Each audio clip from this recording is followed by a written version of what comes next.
সংসার হতে চিরতরে বিপদ কষ্ট অভাব অনটন দূর হয়ে যাবে। নদীর স্রোতের মতো টাকা এসেই যাবে।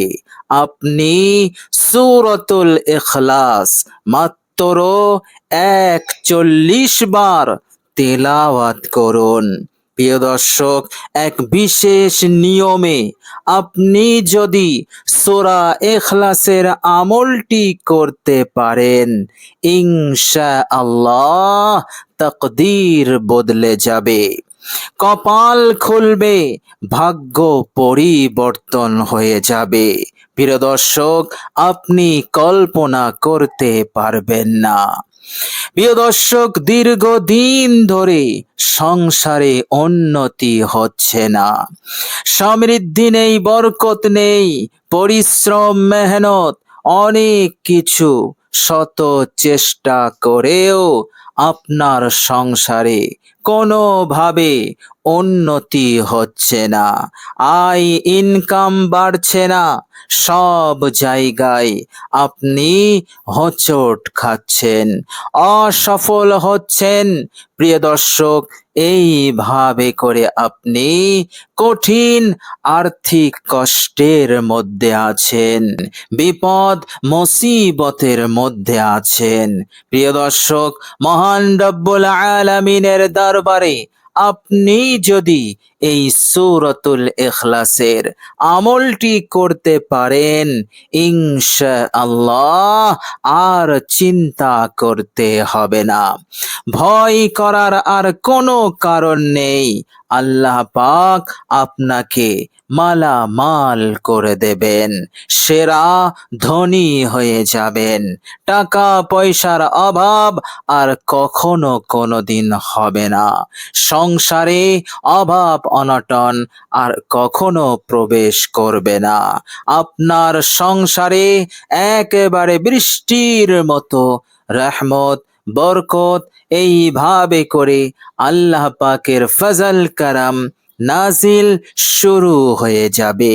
আল্লাহ পাক আপনাকে এইভাবে করে এই দুনিয়ার জীবনকে এক সুখময় শান্তিময় জীবন তিনি বানিয়ে দেবেন।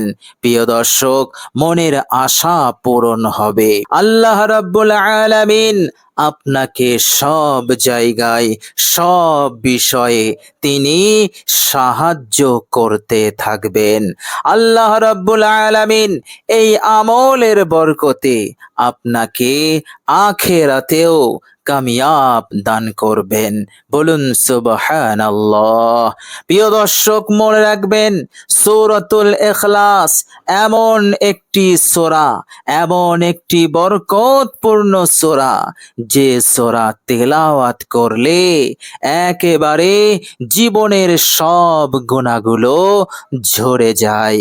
যেমন গাছ হতে শুকনো পাতা নাড়ালেই ঝরে যায়, অনুরূপভাবে আমলনামা হতে সব গুনাহগুলো ঝরে যায়। এইভাবে করে সেই বান্দা ও বান্দি পাপ গুনাহ হতে একেবারে মুক্ত হয়ে যায়। আর আল্লাহর নবী সাল্লাল্লাহু আলাইহি ওয়াসাল্লাম বলেছেন, সূরাতুল ইখলাসের প্রতি মোহাব্বত ভালোবাসা তাকে জান্নাতে নিয়ে যাবে। সূরাতুল ইখলাস তেলাওয়াতের কারণে আল্লাহ পাক জান্নাতে তার জন্য জান্নাতি প্রাসাদ, জান্নাতি বড় বড় অট্টালিকা আল্লাহ পাক আগে থেকেই তিনি বানিয়ে দেবেন। বলুন সুবহানাল্লাহ। প্রিয় দর্শক, এইভাবে করে জান্নাতুল ফিরদাউস, জান্নাতের সবচাইতে উচ্চ স্তর, সবচাইতে বড় ভিআইপি স্তর, যেখানে নবী এবং পয়গম্বর গণেরা থাকবে। এই সূরাতুল ইখলাস এমন একটি সূরা, এই সূরা বান্দাকে একেবারে জান্নাতুল ফিরদাউসে পৌঁছে দেবে। বলুন সুবহানাল্লাহ।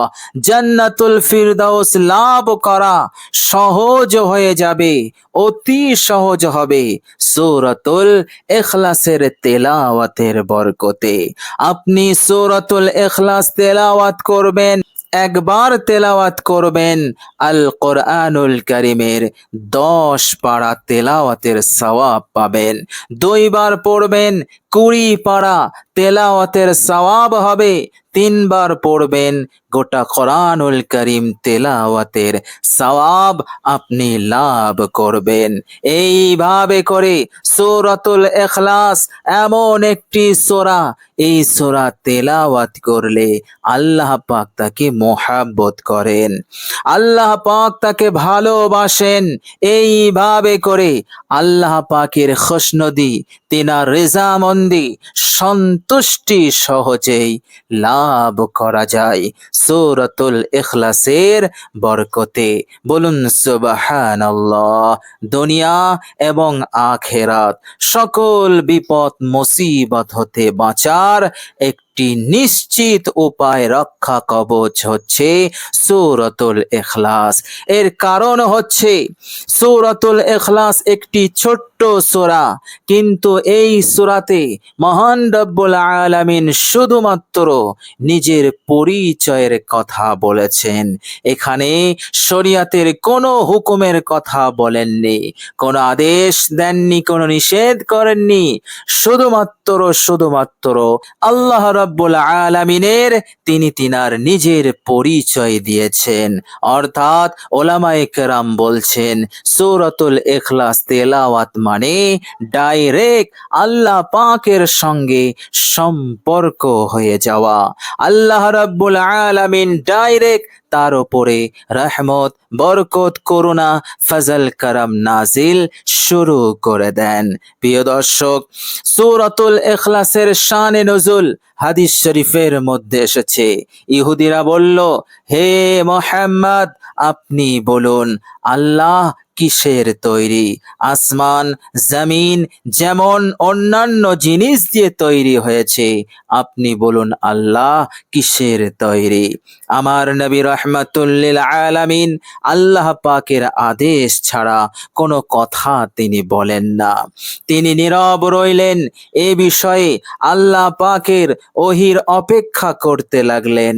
এমন সময় হযরত জিবরাইল আলাইহিস সালাম আসলেন সূরাতুল ইখলাস নিয়ে।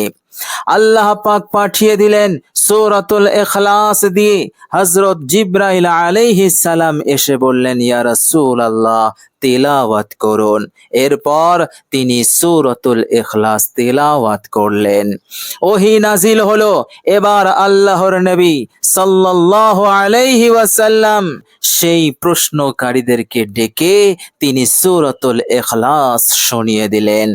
আর সূরাতুল ইখলাসে আল্লাহ রাব্বুল আলামিনের সুন্দরভাবে অল্প আয়াতে পরিষ্কারভাবে সুন্দর করে তিনার পরিচয় তিনি দিয়ে দিয়েছেন। কুল হুয়াল্লাহু আহাদ। হে নবী, আপনি বলে দিন আল্লাহ পাক হচ্ছেন এক ও একক, তিনার কোনো শরিক নেই। আল্লাহুস সামাদ, তিনি বেনিয়াজ, তিনি কারো মুখাপেক্ষী নন। আল্লাহ পাকের সকলেই মুখাপেক্ষী, কিন্তু তিনি হচ্ছেন সমাদ, বেনিয়াজ। আল্লাহুস সামাদ লাম ইয়ালিদ ওয়া লাম ইউলাদ, তিনি কারো হতে জন্ম নেননি এবং তিনার হতে কেহই জন্ম নেয়নি। আর ওয়ালাম ইয়াকুল্লাহু কুফুয়ান আহাদ, পৃথিবীর কেহই, শুধু পৃথিবী নয়, কুল কায়নাত আল্লাহ পাকের সমকক্ষ কেহই নাই। তিনি হচ্ছেন অসীম ক্ষমতার অধিকারী, অসীম কুদরতের অধিকারী। এটাই হচ্ছে মহান রব্বুল আলামিনের পরিচয়। এরপর আল্লাহর নবী সাল্লাল্লাহু আলাইহি ওয়াসাল্লাম সূরাতুল ইখলাসের ফজিলত এবং তার উপকারিতা উম্মতকে তিনি জানিয়ে দিলেন। বলুন সুবহানাল্লাহ। এক ব্যক্তি সূরাতুল ইখলাস তেলাওয়াত করলো, আল্লাহর নবী সাল্লাল্লাহু আলাইহি ওয়াসাল্লাম বললেন ওয়াজাবাত লাহুল জান্নাহ, তার জন্য জান্নাত ওয়াজিব হয়ে গেছে। বলুন সুবহানাল্লাহ। সুতরাং সূরাতুল ইখলাস আপনি এই নিয়মে ৪১ বার পড়ুন, আল্লাহ পাক আপনার সংসার হতে সব বিপদ মুসিবত অভাব অনটনকে দূর করে দেবেন, উন্নতি শুরু করে দেবেন, বরকত সমৃদ্ধি আসা শুরু হয়ে যাবে, নদীর স্রোতের মতো টাকা এসেই যাবে, আপনি রাখার জায়গা পাবেন না। তবে সঠিকভাবে সঠিক নিয়মে আদবের সহিত পূর্ণাঙ্গ ইয়াকিন ও বিশ্বাসের সহিত আপনাকে তেলাওয়াত করতে হবে। প্রিয় দর্শক, চলুন এবার আমরা নিয়মটি জেনে নেই। প্রিয় দর্শক, আপনি যখন সূরাতুল ইখলাস তেলাওয়াত করবেন, শুরুতে আপনি সুন্দর করে অজু করে নেবেন। প্রিয় দর্শক, অজু হয়ে গেলে কালেমায়ে শাহাদাত আপনি পাঠ করে নেবেন। প্রিয় দর্শক, কালেমায়ে শাহাদত হয়ে গেলে এবার আপনি একটি জায়গায় বসবেন। বসার পর আপনি আল্লাহ রাব্বুল আলামিনের দরবারে অতীত জীবনের ভুল ত্রুটির ওপর অনুতপ্ত লজ্জিত হয়ে আপনি ইস্তেগফার পড়বেন। ইস্তেগফার পড়বেন আপনি ১১ বার ইস্তেগফার পড়বেন। প্রিয় দর্শক, মনে রাখবেন ইস্তেগফারের আমল আল্লাহ পাকের খুবই মাহবুব আমল। আল্লাহ পাক তিনি বলেছেন, যারা আমার দরবারে ইস্তেগফার করে আমি তাদের জীবনের সব গুনাহগুলোকে মাফ করে দেই। আর ওয়ায়ুমদিদকুম বিআমওয়ালিন ওয়া বানিন, আমি তাদেরকে ধন সম্পদ দিয়ে সাহায্য করি আর নেক সন্তান দিয়ে আমি তাদেরকে সাহায্য করি। আর সমস্যার সমাধান লুকিয়ে আছে ইস্তেগফারের মধ্যে। এই জন্য আপনি আমলটি শুরু করার পূর্বেই আপনি ইস্তেগফার পড়বেন মাত্র ১১ বার। আস্তাগফিরুল্লাহাল্লাযী লা ইলাহা ইল্লা হুয়াল হাইয়ুল কাইয়্যুম ওয়া আতুবু ইলাইহি। এই ইস্তেগফার আপনি পাঠ করবেন ১১ বার। এরপর ১১ বার দরুদ শরীফ পড়বেন। যে কোনো দরুদ শরীফ পড়লেই চলবে, কোনো সমস্যা নেই। সাল্লাল্লাহু আলাইহি ওয়াসাল্লাম, সাল্লাল্লাহু আলাইহি ওয়াসাল্লাম, এই ছোট্ট দরুদ শরীফটিও আপনি পড়তে পারেন। ১১ বার দরুদ শরীফ পড়বেন। এরপর আপনি গোটা দুনিয়া হতে মনোযোগ হাঁটিয়ে এক আল্লাহ পাকের দিকে করবেন, মনোযোগ স্থির করবেন আর আদবকে রক্ষা করবেন। অর্থাৎ সূরাতুল ইখলাস যখন তেলাওয়াত করবেন তখন আপনি আপনার অনুভূতিতে যেন এটা থাকে যে আমি আল্লাহ পাকের সঙ্গে কালাম করছি। এইভাবে করে আপনি সূরাতুল ইখলাস তেলাওয়াত শুরু করবেন। বিরতিহীনভাবে ধারাবাহিকভাবে বিনয়ের সহিত আপনি ৪১ বার তেলাওয়াত করবেন। প্রিয় দর্শক, ৪১ বার হয়ে গেলে শেষে আবার ১১ বার দরুদ শরীফ পড়বেন। প্রিয় দর্শক, এইভাবে করে আমল সম্পন্ন করবেন। প্রিয় দর্শক, এই আমলটি আপনি এই নিয়মে করুন আর একদিন করবেন, বেশিতে বেশি ৩ দিন। ইনশাআল্লাহ এই দিনের মধ্যেই আল্লাহ পাক আপনাকে মালামাল করে দেবেন ইনশাআল্লাহ। প্রিয় দর্শক, এই আমল অসাধারণ আমল। আমলটি আপনি সুন্দরভাবে আন্তরিকতার সহিত পাঠ করবেন আর পূর্ণাঙ্গ ইয়াকিন ও বিশ্বাস যেন আপনার থাকে। অবশ্যই আল্লাহ পাক আপনাকে সন্তুষ্ট করে দেবেন ইনশাআল্লাহ।